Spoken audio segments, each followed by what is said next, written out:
Alright, guys. Let's get settled up. See how we look. Is it on there? Testing. Yes, sir. Episode 10, Hustle in Venice, baby. Ooh-wee. We are back. I got my brand new shoes. Show 'em. Christmas time. Trying to put you on. Ooh. Okay, I got some shit too. Let me show 'em. Come on. I'm gonna bust these little bad dogs out. Got my Crocs and shit. Got some more. Y'all know I love Crocs, bro. I wish I had a pair. Feet ashy. Turn into sport mode real quick. Oh, God, it's heavy. Welcome back to the best podcast in Kansas City. I don't know about many others. We can say that at this point because we're consistent. We're week to week showing up, and we've been getting support. And a lot of people have been hitting us up, DMing us saying like, I listened and had a big impact, or they messaged us, or I've had a lot of people say that they love it. And I honestly, when we started doing this, I didn't really think that like people were gonna notice. Oh, I didn't think God. people were gonna actually listen. And that's just the part of me that's like, doubts or like, oh, it's not gonna work. It's that organic growth. People can tell when it's authentic, bro. They can tell, and they want to tap in and tune in because we're saying that it's almost like our conversations are always the same kind of stuff, but it's just like a different level or a different angle of it. Amen. So we wanted to talk about. I watched Don't Look Up, the movie that came out on Netflix with like Jonah Hill, Meryl Streep, Leonardo DiCaprio, a bunch of other people. It was like a crazy stacked cast. Yeah. And I told you about it like the day I watched it. Like we were on the phone and I was like, bro, you have to watch it. I'm have like, all right, watch it. let me check it out. Yeah. And then you go ahead and say I know you watched it. I didn't seen a lot of dope movies this year, but that was probably top 3 because it was. Excuse me, my fault. It had a couple. It had a couple of like. It was funny, but it was mainly like a drama, and it was trying to show like what would happen in our society now if something like that was happening, which basically kind of did with COVID because it was like a lot of you substitute dividing. The meteor in the movie. We were talking about this before we ran into each other at the gas station. Yeah, that was wild. It was funny, but we were talking. I was like, bro, if you substitute the meteor. Like for COVID, it's the exact same thing. Everything's the same. The way they line up the politics, the way that they talk about tech funding, government. Because the interesting part of the movie to me was how originally they were like, all right, we got this plan in place. For people who haven't seen the movie, we're gonna spoil parts of it. But it's because it's a really, really good movie. So unfortunately, not unfortunately, but we're gonna give away some things. Still watch it though, because this is wet. It's amazing, seriously. I like how they talk about whenever the tech guy walks in the room when they're about to shoot off the missiles in the air. I call him real quick. He reminds me like a Jeff Bezos. He was or smelling that one chick's hair when she was doing the presentation. He was weird, but he was so smart. It was either he reminded Steve Jobs and Jeff Bezos, bro. But how they had him all like docile and like quiet and shit, bro. He reminded me like Jeff Bezos because that's how he is, bro. Just money on money. But keep going, my fault. He was, and I think that there's something deeper with that. I was going to add on to what you're saying, which is like a lot of times people like that they're corrupt, bro. They have like a corrupt way of looking at everything, and also like they treat people like objects. Like he was like the little girl's like, can I say something? He's like, no. Yeah, he's like, no. He's an asshole, bro. And it's just because there's certain people that when they get power like that, like later in the movie, you start to really like understand and break down the character to where it's like he was delusional. Yeah, he was living in La La Land. Yeah. Like Leonardo DiCaprio, the scientist, is like, dude, like. You're not open to the peer review process. You don't want anyone to look at your work. You're saying we have this groundbreaking technology that's going to fix everything, cure. It's funny how they tie in and they bring this up in the movie. It's like, oh, of course they said it's going to cure world hunger or everyone's, no one's going to have to work anymore. Because those are really easy things to sell people because people don't want to work anymore. Amen. And after that conversation, rioting takes place in a big, big way, which reminded me a lot of this year, earlier in this year.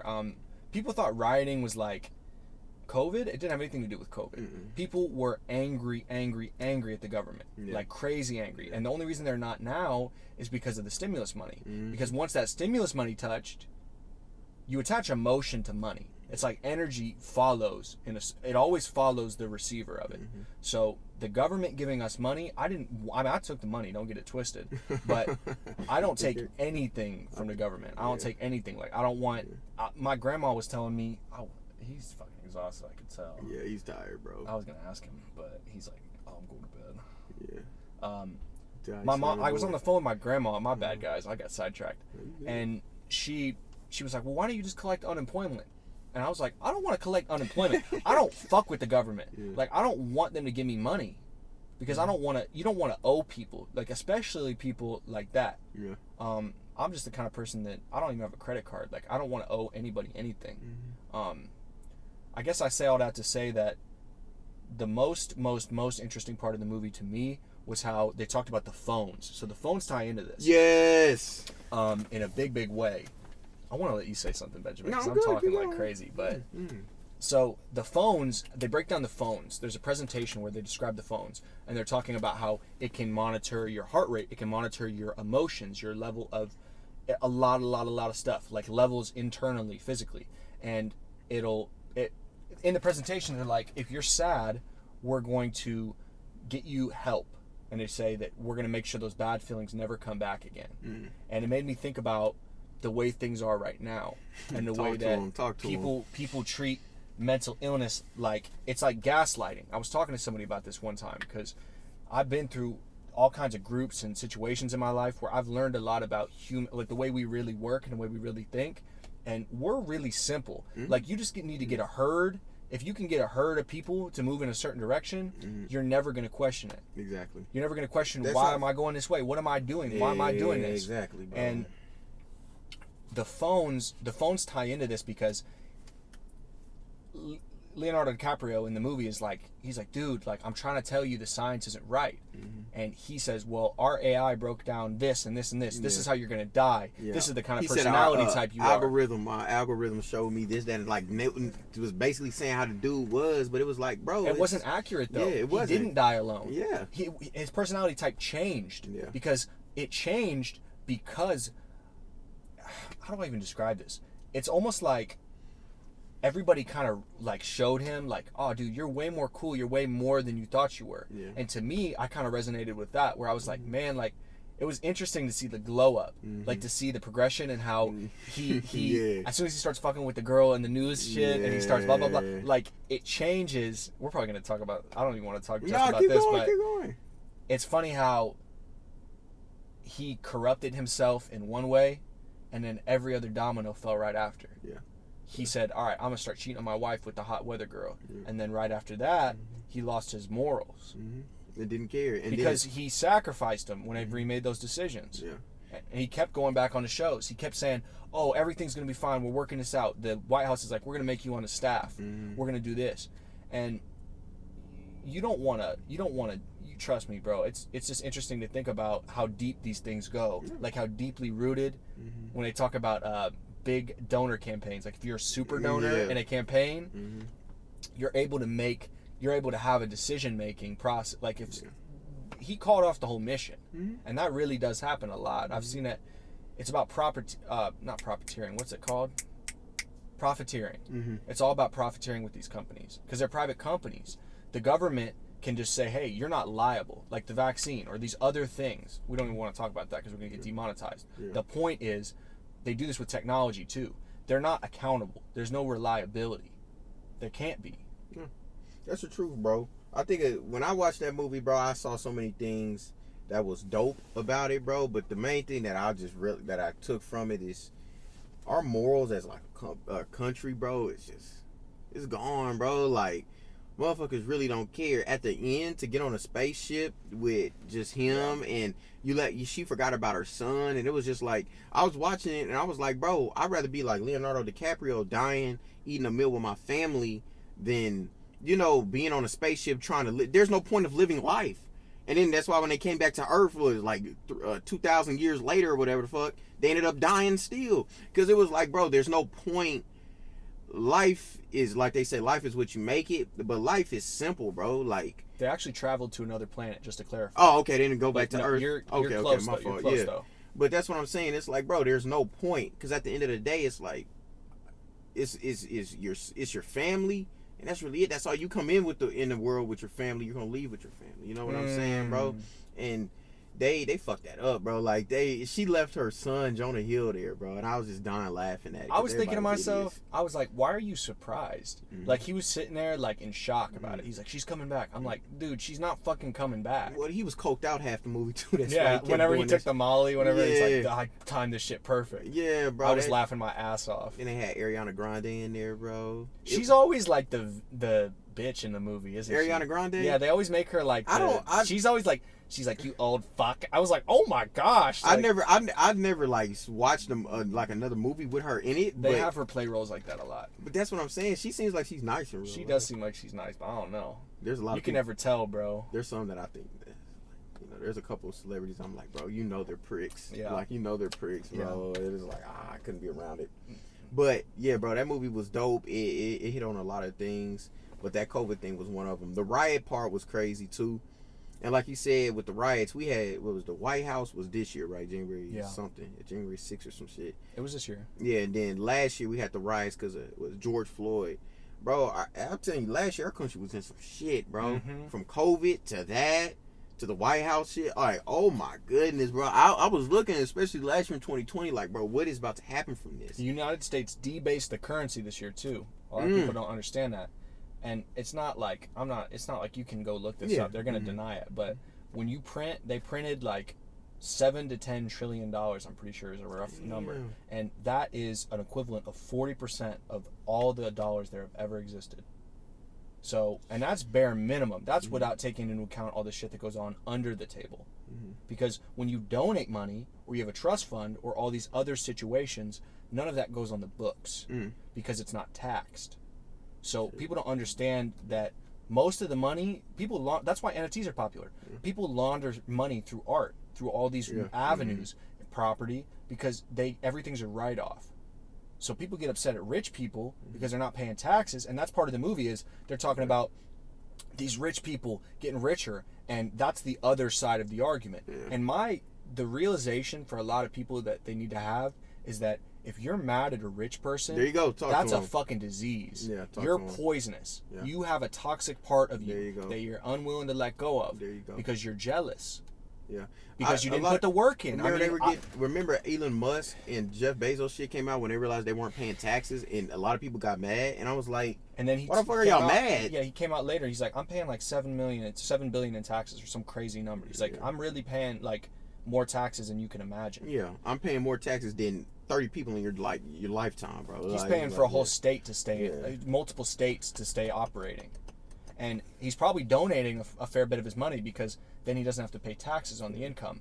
So what we're trying to point out right now is that the issue is in the corruption. The issue isn't in the system. The system is set for us to win right now. Social media, freedom of choice. You have the freedom to wake up and watch Netflix and not do anything with your life. Amen. So it's just a matter of shifting and understanding that these are utopias. This movie is an example of a bad utopia, but in the guy's eyes, the tech guy, he isn't concerned about the end result. That's what you need to just take away from the movie, is watch the end of the movie and watch very, very carefully. So the mission falls apart and everybody's freaking out, and he's just like stands there. He's just standing there, and it starts to sink in that he was wrong.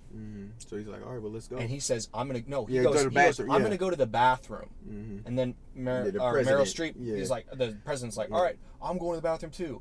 And the funny part of that is that what the movie really exposes is that leaders nowadays, they're not really leaders though. They're not. They're when things really get tough, they don't stick around.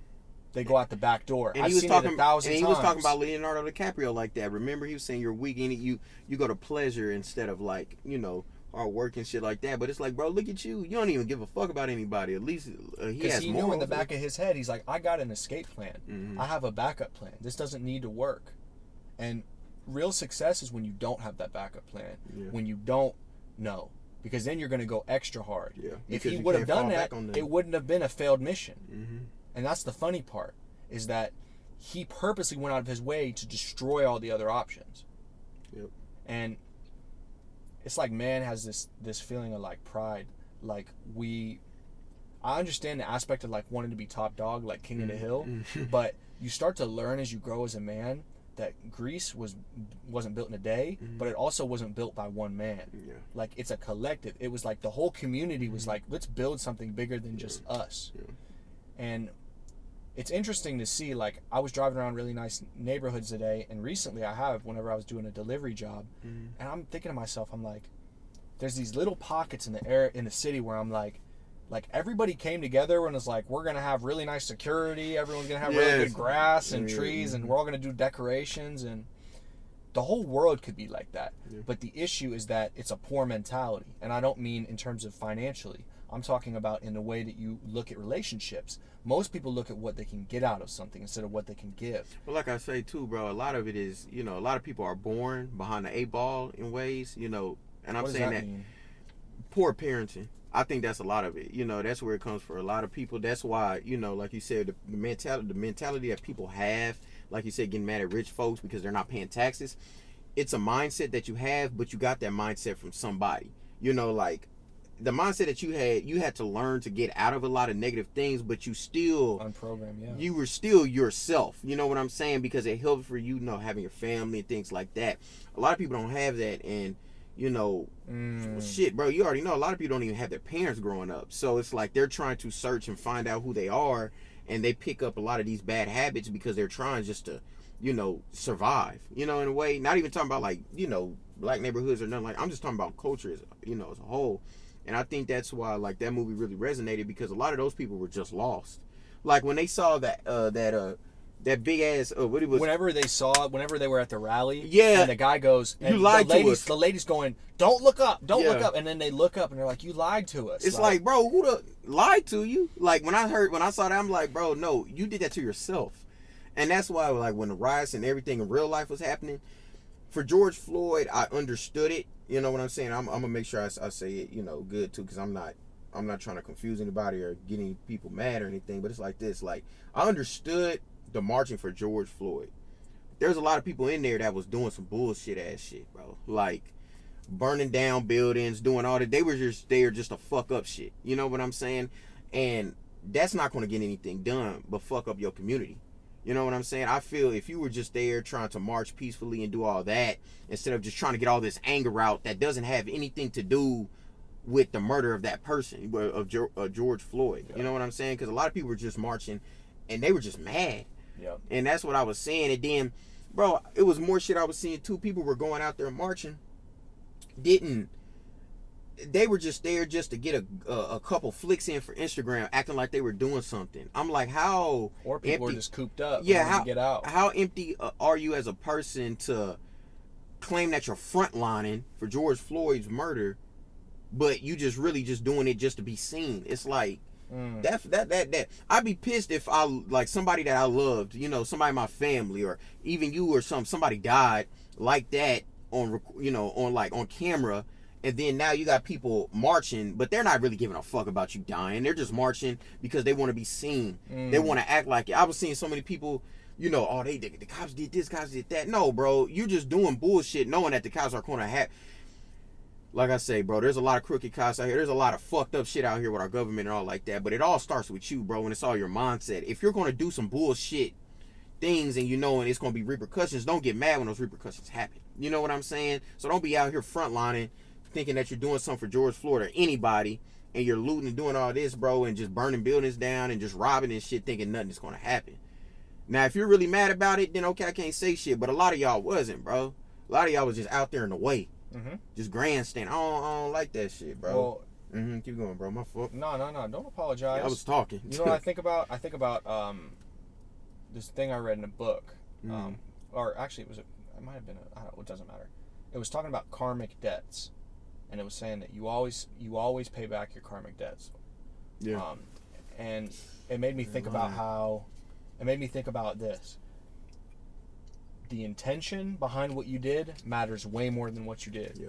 And we've talked about this many times. Talk to them. Oftentimes, if you feel guilt or you disassociate or you're quick to put the blame on somebody else or a situation, you're doing that to avoid the ownership. There you go. And ownership is the only way out.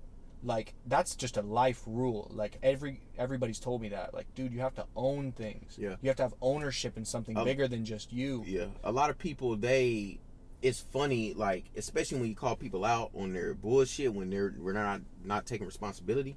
I've seen a lot of people, like, try to backpedal out of what they did or what they're saying and try to say, well, it's not on me, this is more on you. And it's like, the things that they say when they're backpedaling shows you even more that they know they're wrong. They just got called out for it. You know what I'm saying? That's why I say, bro, if you're waking up and you're trying to do somebody wrong, or you're knowing you're getting over on somebody, you're really not, because it's always going to come back on you. And that's what I'm saying. It's like, that's why everything that we're trying to preach to y'all now and shit is insane. Is like, bro, just have empathy, have love and respect for people, and things are going to come a lot easier. It's going to be hard, of course. Life is hard, but it's like, bro, just don't be an asshole, bro. Like, treat people with respect. Don't try to do people wrong, because you're never going to get away with it.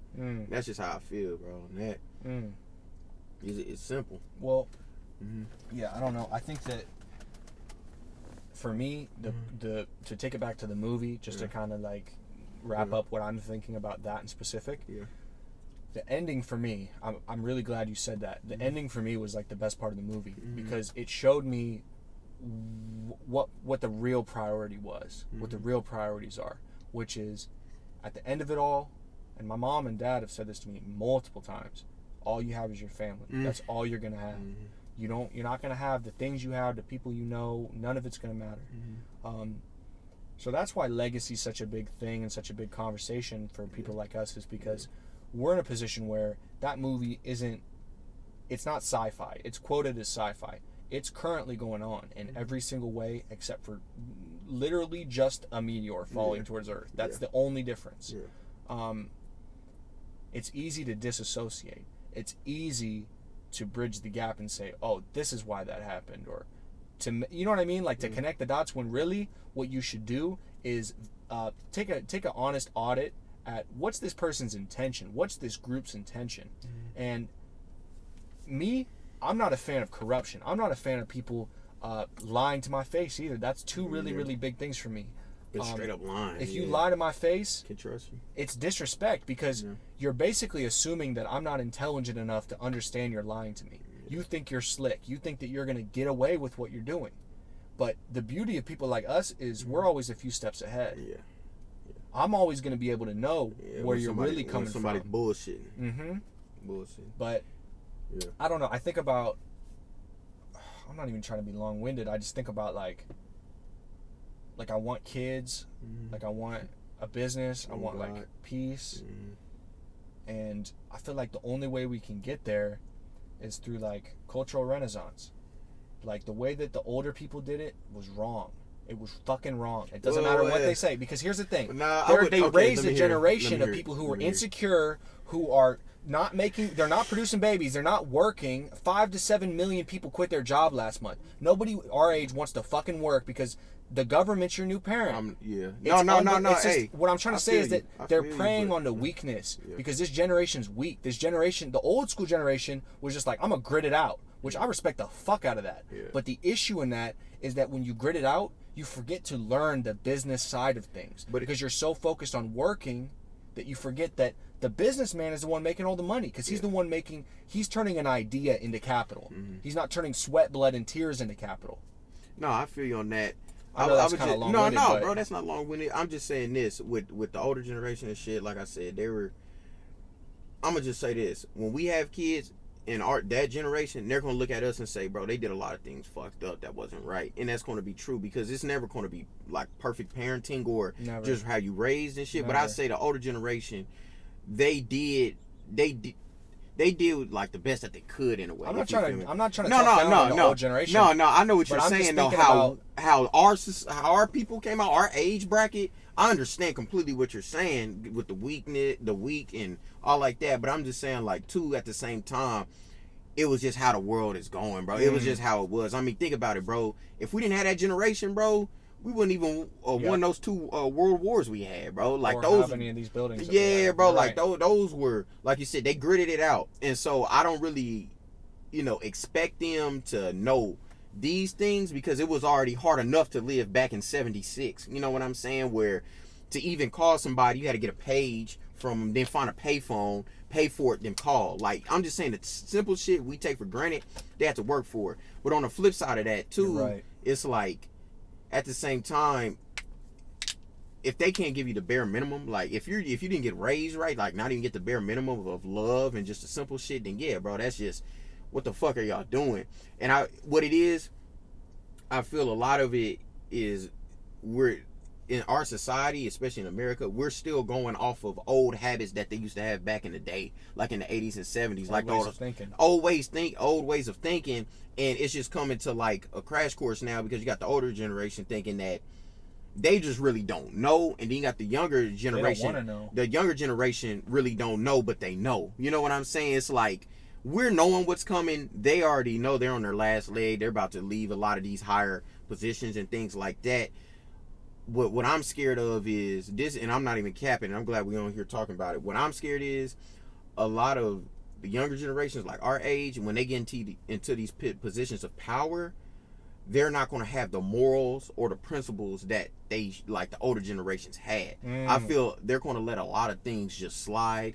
You know what I'm saying? Because everything now is just happy-go-lucky. Everyone, we're all free, and Everyone's it's like got a place. Everybody got a place, and it's like, well, bro, yeah, that's good, but at the same time, we still got to have people like your brother, working like plumber, how he, plumber, not even just manual labor jobs with people, but real motherfuckers, bro. People who really know what they need to be doing. And that's like in that movie. In the movie, bro, you saw how easily controlled everybody was. And then whenever the girl Ariana Grande was manipulating the media, the guys were on their phone and they're like, dude, the phone bought the single. Yeah. Like I didn't even do it. And they're making fun of like all the social media platforms. But that's what I'm saying. It's so many things that they put in front of your face, and to make you be like, okay, well, I'm going to do that now. I'm going to do this. And it's like, well, bro, do you even know who you are? That's why, like I said, the suicide rate and all like that is going through the roof now because nobody knows who they are. And they're telling people who are 23, 24, if you don't have, not even trying to be funny at it because he's still a real nigga, but you got motherfuckers like Wallow yelling at you. You got Gary Vee, you got Jordan Peterson. You got all these people telling you, you should do this, you should do that, you should do this. Then you got your homies. You got your hating ass, older brother, older sister. You got so many things pulling at you. You don't know what to do or who to be. So now you just stuck, mad, and depressed. Now you just about to kill yourself. You know what I'm saying? So, fuck it. I'm not about to do shit because it's like these jobs out here aren't even cool enough to even make a living off of. They still paying people $15 an hour. That's what they was doing back in the 70s, bro. And it's like, well, everything else is raising the prices of everything. So like I'm saying, it's just everybody has an old mentality of things in a new like age and a new generation. And so that's why it's just funny because, what you're describing, okay, so to clarify with what you're describing with the $15 thing, what you're really trying to say is that the buying power back then is the same as it was now. Because you give me $15 today, it's worth about $4 to $5 if I'm being very honest. 15 an hour back then, like $15 an hour back then. Amazing. That was like that'd be like more than that. It'd be like $50 to $70 an hour. You were straight. You would be like living in a 4-bedroom huge house with like living your dream. My pops told me he was making that when he moved up north in 1980 on the dot, and he was like, he said, bro, to us that was like $35, $40 an hour. He was like, because everything else was cheap. I mean, look at every old person. Mostly all old people have false teeth. Why? Because candy back then was like, what, 5 cents? Like yeah, bro. A lot of older people had false teeth because things were so cheap. Bad food. And medicine wasn't as good. Yeah, bro. But that's what I'm saying. So you just see it, bro. Everything is getting dumbed down because nobody knows what to do. Everybody knows what to do, but it's like, well, what's the point when everything is so easier now? Back then, you didn't have no choice. You either going to work or you're gonna be a bum. So what you gonna do? Well, nigga, I'm gonna go to work. But that's where a lot of dreams and shit. That's why a lot of older people don't realize that they're still bitter and they're mad because they know it's like they had to lay the foundation for us. So they laid it for us, but it's like, well, bro, like we ain't even getting respect now. It's like, well, y'all getting respect, but it's just in a way that nobody likes it. You know what I'm saying? Because imagine the foundation we gonna lay out, like our generation, and then the kids that we have, not just specifically our kids, but the ones that are gonna be born in another 10, 15 years. They're gonna be looking at us and being like, bro, what are y'all doing? Like, y'all did this, that, and that wrong. And it's gotta be like, oh shit, I tried. Like, that's all we can do. at the end of it all, I think it's about this. Mm-hmm. It's that I saw that post recently, and I want to wrap it up with this. No, you good. Mm-hmm. It was like, teach your kids all the stuff that you were never taught. Mm-hmm. And it goes back to that. It goes back to, you want to incite change in the world, you want to incite change, you have to start with the people you're in arm's reach of. Mm-hmm. You have to be willing to say the uncomfortable things, yeah. have the uncomfortable conversations about, hey, I don't agree with this. Mm-hmm. I don't feel the same as everybody else. Yeah. And for me, I went through that, this year and last year, telling people, speaking my mind about stuff like that, and it was hard. Yeah. A lot of people looked at me like I was crazy, told me I was crazy, told me I was wrong. A lot of people said that they didn't understand me anymore. They thought I'd changed. I had a lot of people talk down on me, talk down on the way I thought, or the way I lived. The reason for that is just because as we're primal, we're still primal. We think we're evolved and we're so smart, but we're not. Yeah. We care about simple shit. We're like a dog that likes to pee on a yard. People like to bring you down to where they're at because they don't feel heard unless you my dad would say this sometimes. He'd be like, I just want you to understand how sad I am or how angry I am. Mm-hmm. And I'm like, I get it, trust me. But some people, that's all they want. Yeah. They don't want you to help them. They just want you to understand where they're at. Mm-hmm. And I think the distinction in life is to understand that don't absorb, don't like, you're here, don't go to a different frequency. Mm-hmm. It doesn't have to be higher or lower. Mm-hmm. Just stay where you're at and progress internally. That's how you continue to rise. Your stock will always go up. Yeah. But when you focus on politics, media, and you put all your eggs in that basket, in the material basket, you never ever ever win. I've never won once. So and staying and to piggyback off that real quick, bro, it's never, if you are going through things and all like that, it's nothing good that comes from it when you stay there, when you stay in a fucked up mindset. Because hey, bro, listen, shit, I was there last year, you know what I'm saying? I wasn't fucked up, but I was like indulging into like just bullshit, bro. Like, all the bullshit I was in, bro. And it was just like nothing good came from that. And now I'm at a point where you're seeing, it's like, bro, I'm a whole different person. It's like these things don't even, I like staying in the crib, you know what I'm saying? Just writing or reading, you know what I'm saying? I like just my peace. I don't have to be running the streets every day trying to just feel a part of something. I am that something. So it's like, bro, I'm not about to, all I'm saying is, bro, just start now trying to become a better person. Because like I always say on a lot of these episodes, we don't have it figured out. We're just seeing what it is, and we're trying to get there. Because nobody's going to ever be perfect. We're humans. We're going to fuck up every day. But at the same time, you got to at least be able to pay attention to things. And then don't beat yourself up, too. Because beating yourself up, nothing's going to come from that. But just, now you really just in a fucking just vicious circle all the time, bro. So, that's really it, bro. Just, it's your mindset, bro. Are we gonna have another episode before 2022? No, bro. I don't think so. I think this is the last episode of 2021. Yeah, 2021. Let me say this. Let me put this out there. My goals for myself that I'm thinking about right now, that I think that a lot of people would resonate with, is in 2022, I want to speak my mind regardless. I want to take action within the first 10 to 15 seconds of having the idea, having the inspiration, having the moment, having the thought. That is how you incite real change. And also just becoming a more balanced individual. Taking the time to readjust my priorities, to figure out what really matters. Should I go smoke weed with my friends, or should I go to the gym? In 2022, I'm going to the gym. Because I have to. I have to make things I have to. Because when we have options, analysis paralysis, it always comes back to that. So just be easy on yourself. I tell Benjamin that all the time. All the time. Just be easy on yourself, because it's easy to feel like life is passing you by and you're lost and you're trapped and you're stuck and it's never going to work. But feeding into that loop is the only reason it exists. So just break the cycle. Break the cycle, because that's all we want. Like, I don't want to talk down on anybody or make anybody seem like you fucked up, you did this wrong. It's like, no, like that's not the goal. I'm like, how can we do better? And if you're not willing to talk about doing better, then I don't want to talk. Amen. So, amen, hallelujah. Yes, sir. This was a great episode. You already know. We're going to see y'all next year. We would love to hear some comments, too. We haven't gotten a bunch, but we want to know. I mean, let us know what you think, your favorite part. I mean, we're going to like them. We're going to be interacting. Yeah. So DM us too if you guys have questions or if you have things that you want to know Yes, about. please do that. Because we'll make sure we go over them and answer them on the next one. Yes, sir. All right, guys. Love this y'all. has been awesome. 2021. Yes, Let's sir, go, baby. We flexing.